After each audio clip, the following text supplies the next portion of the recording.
এখনো কিন্তু ক্ষমতায় যায়নি নেতাকর্মীদের খন্দকার মোশাররফ। অন্তর্বর্তী সরকারের আমলে বিচার বহির্ভূত হত্যা দুর্ভাগ্যজনক বললেন ফখরুল। লন্ডনে খালেদা জিয়ার চিকিৎসা, ঈদ পর্যন্ত মাকে কাছে রাখতে চান তারেক রহমান। এবং সর্বশেষ জানাবো রামগতিতে টয়লেট নির্মাণেও দুর্নীতি।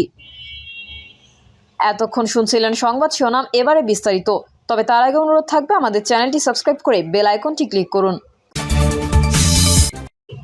এখনো কিন্তু ক্ষমতায় যায়নি নেতাকর্মীদের খন্দকার মোশাররফ। বিএনপির স্থায়ী কমিটির সদস্য ডক্টর খন্দকার মোশাররফ হোসেন বলেছেন, প্রত্যেক দলেই তিন ধরনের লোক থাকে।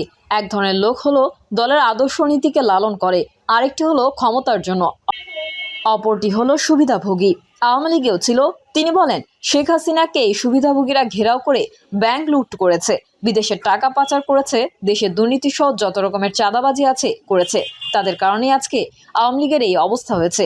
বিএনপির স্থায়ী কমিটির এই সদস্য বলেন, অন্তর্বর্তী সরকারের সময় অনির্দিষ্টকালের জন্য নয়, তাদের প্রতিশ্রুতি অনুযায়ী জনগণের সরকার প্রতিষ্ঠা করার জন্য ভোটের মাধ্যমে নির্বাচিত সরকারের কাছে দায়িত্ব দেওয়া। তিনি বলেন, গত 15 বছর বিএনপির নেতাকর্মীদের জেল জুলুম সহ অনেক অত্যাচার করেছে আওয়ামী ফ্যাসিস্ট সরকার। আমরা গণতন্ত্র পুনরুদ্ধারের জন্য, ভোটের জন্য, সার্বভৌমত্ব রক্ষার জন্য আন্দোলন করেছি। বিএনপির চেয়ারপারসন খালেদা জিয়াকে কারাবন্দী করা হয়েছিল, বর্তমানে তিনি বিদেশে চিকিৎসাধীন। শুধু তাই নয়, ভারপ্রাপ্ত চেয়ারম্যান তারেক রহমান বিদেশে দলের কেন্দ্র থেকে তৃণমূলের অসংখ্য নেতাকর্মীকে মিথ্যা মামলা দিয়ে নির্যাতন ও হয়রানি করা হয়েছে। বিএনপির এই নীতি নির্ধারক বলেন, আওয়ামী লীগ যেসব অপকর্ম, অন্যায়, অনাচার করেছে, এই ধরনের কর্মকাণ্ড যেন বিএনপির কোনো নেতাকর্মী না করে, সেদিকে সজাগ থাকতে হবে। আর যদি করে তাহলে জনগণ বলবে, আওয়ামী লীগ যা করেছে তার জন্য তাদেরকে বিদায় করেছি। আর আপনারা ক্ষমতায় যাওয়ার আগে এই ধরনের কাজ করছেন, তো ক্ষমতায় গেলে আপনারা কি জানি করবেন। তাই নেতাকর্মীদের ধৈর্য ধরার অনুরোধ করেন তিনি। নেতাকর্মীদের উদ্দেশ্যে তিনি আরো বলেন, আমরা কিন্তু এখনো ক্ষমতায় যাইনি। আমরা জনগণের ভোটের মাধ্যমে, জনগণের মতামতের মাধ্যমে ক্ষমতায় আসতে চাই। তাই সেই পর্যন্ত ধৈর্য ধারণ করতে হবে। আওয়ামী লীগ যেসব অপকর্ম করেছে, সারা দেশেই আমাদের কেউ কেউ ক্ষমতায় চলে এসেছি মনে করে অপকর্ম করার চেষ্টা করছে বলে আমাদের কানে আসে। তাদের উদ্দেশ্যে বলছি, এত ত্যাগ স্বীকার করে গত 15 বছর ধৈর্য ধরেছেন। এখন যদি জনগণের মতকে ধরে রাখতে না পারেন, তাহলে তো জনগণ দায়ী হবে না, আমরা দায়ী হব। অন্তর্বর্তী সরকারের আমলে বিচার বহির্ভূত হত্যা দুর্ভাগ্যজনক বললেন ফখরুল। কুমিল্লার যুবদল নেতা তহিদুল ইসলামকে সাদা পোশাকধারী লোকেরা নির্যাতন, নিপীড়ন চালিয়ে হত্যা করেছে বলে অভিযোগ করেছেন বিএনপির মহাসচিব মির্জা ফখরুল ইসলাম আলমগীর। একই সঙ্গে সরকার ও প্রশাসনে ঘাপটি মারা আওয়ামী দোসররা এই ঘটনা ঘটিয়েছে কিনা তার অনুসন্ধান করার দাবি জানিয়েছেন তিনি। বিএনপির মহাসচিব বলেন, অন্তর্বর্তীকালীন সরকারের আমলে এই ধরনের বিচার বহির্ভূত হত্যা দুর্ভাগ্যজনক। এই নির্মমতা আওয়ামী লীগ ফ্যাসিবাদী আমলকেই মনে করিয়ে দেয়। তিনি বলেন, কুমিল্লা জেলাধীন সদর উপজেলার পাঁচথুবি ইউনিয়ন যুবদলের আহ্বায়ক তহিদুল ইসলামকে সাদা পোশাকধারী লোকেরা বাসা থেকে উঠিয়ে নিয়ে যাওয়ার পর নির্যাতন, নিপীড়ন চালিয়ে তাকে হত্যা করে।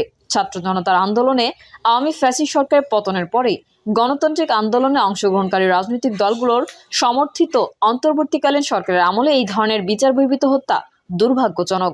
এই বিচার বহির্ভূত হত্যার ঘটনায় দেশবাসী হতবাক হয়েছে। এই হত্যাকাণ্ডের ঘটনা জনমনে নতুন করে আতঙ্ক সৃষ্টি করেছে। বিবৃতিতে মির্জা ফখরুল বলেন, সরকার ও প্রশাসনে আওয়ামী দোসরদের ঘাপটি মেরে থেকে রক্তাক্তর ঘটনা ঘটানো হচ্ছে কিনা সেটি নিয়ে গভীর অনুসন্ধান জরুরি। তিনি বলেন, কোনো সরকারি বাহিনী আইন হাতে তুলে নিতে পারে না। অপরাধ সংগঠনকারী যতই শক্তিশালী হোক, তাকে আইনের আওতায় নিয়ে এসে দৃষ্টান্তমূলক শাস্তি দেওয়া আইনের শাসনের অন্যতম শর্ত। কিন্তু তাকে কখনোই বিচার বহির্ভূতভাবে নির্যাতন করে হত্যা করার কোনো অধিকার সরকারি বাহিনীগুলোর নেই। আমি তহিদুল ইসলামকে বিচার বহির্ভূতভাবে হত্যার তীব্র নিন্দা, প্রতিবাদ ও ধিক্কার জানাই। শেখ হাসিনার 15 বছরের শাসন আমলে বিচার বহির্ভূত হত্যাকাণ্ডের ঘটনার প্রসঙ্গ টেনে মির্জা ফখরুল বলেন, কুমিল্লার যুবনেতার ওপর এই নির্মমতা আওয়ামী ফ্যাসিবাদী আমলকেই মনে করিয়ে দেয়।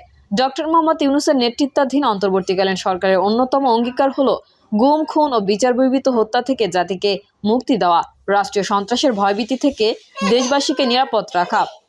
কিন্তু আওয়ামী ফ্যাসিবাদী দুঃশাসনের যদি পুনরাবৃত্তি হয়, তাহলে আবারও দেশের নৈরাজ্যের অন্ধকার নেমে আসবে। মানুষ এক অজানা আশঙ্কায় দিনাতিপাত করবে। বেআইনি হত্যা করে কখনোই সমাজে শান্তি শৃঙ্খলা রক্ষা করা যায় না।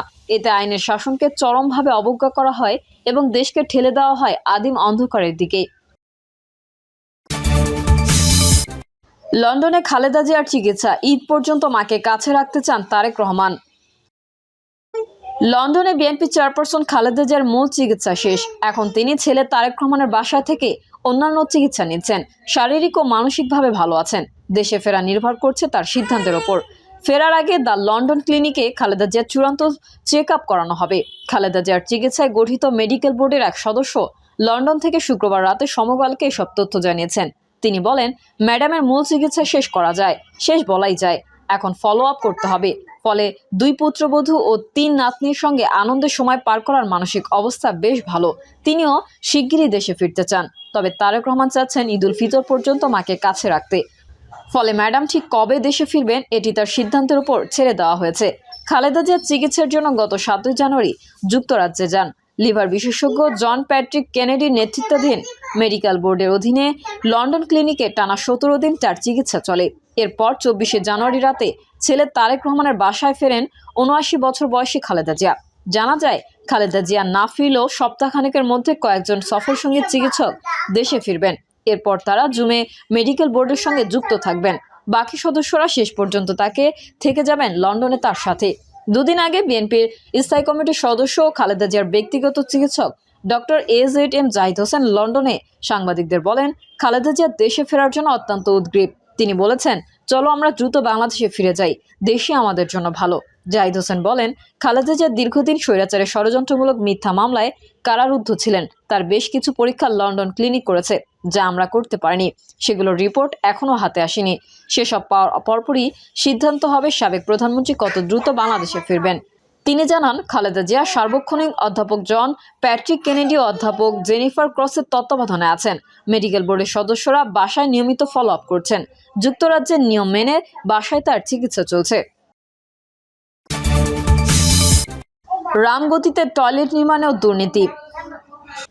লক্ষ্মীপুরের রামগতি পৌরসভায় ইমপ্রুভড হাউসহোল্ড টয়লেট নির্মাণ প্রকল্পের অধীনে গৃহভিত্তিক 700 আধুনিক টয়লেট নির্মাণে দুর্নীতি ও লুটপাটের অভিযোগ উঠেছে। পুরানো ইট আর নিম্নমানের খোয়া দিয়ে যেনতেনভাবে ঠিকাদার টয়লেট নির্মাণ করেছেন বলে স্থানীয়রা অভিযোগ করেছেন।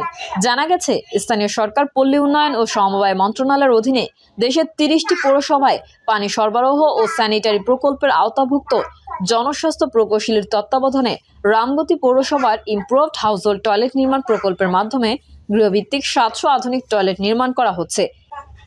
কার্যাদেশের শিডিউল মোতাবেক প্রতিটি টয়লেট নির্মাণের শুরুতে 3 ইঞ্চি সিসি ঢালাই, 10 রদ্দার ইটের গাঁথুনি, প্রতি রদ্দায় 45টি ইট, 5 ইঞ্চির দেয়াল, 7 ফুট ছাদ, 4 ফুট 2 ইঞ্চি ও 6 ফুট 2 ইঞ্চির 26 পিস রড দিয়ে এসবের সমন্বয়ে প্রতিটি টয়লেট নির্মাণে বরাদ্দ হয় 70,300 টাকা। এর পরিপ্রেক্ষিতে শামীম এন্টারপ্রাইজ, একতা ট্রেডার্স, মুক্তা এন্টারপ্রাইজ, তরুণ এন্টারপ্রাইজ, ফাতেমা এন্টারপ্রাইজ সহ প্রায় 15টি ঠিকাদারি প্রতিষ্ঠান কার্যাদেশ পায়। পরে প্রকৃত ঠিকাদার আড়াল থেকে কমিশনের টয়লেট নির্মাণের কাজ করাচ্ছেন তাদের সিন্ডিকেটের অন্য লোক দিয়ে। ঠিকাদার থেকে সাব ঠিকাদার কাজ নিয়ে নেয় 30 থেকে 35,000 টাকায়। ফলে শিডিউল মোতাবেক মানসম্মত টয়লেট নির্মাণ হচ্ছে না।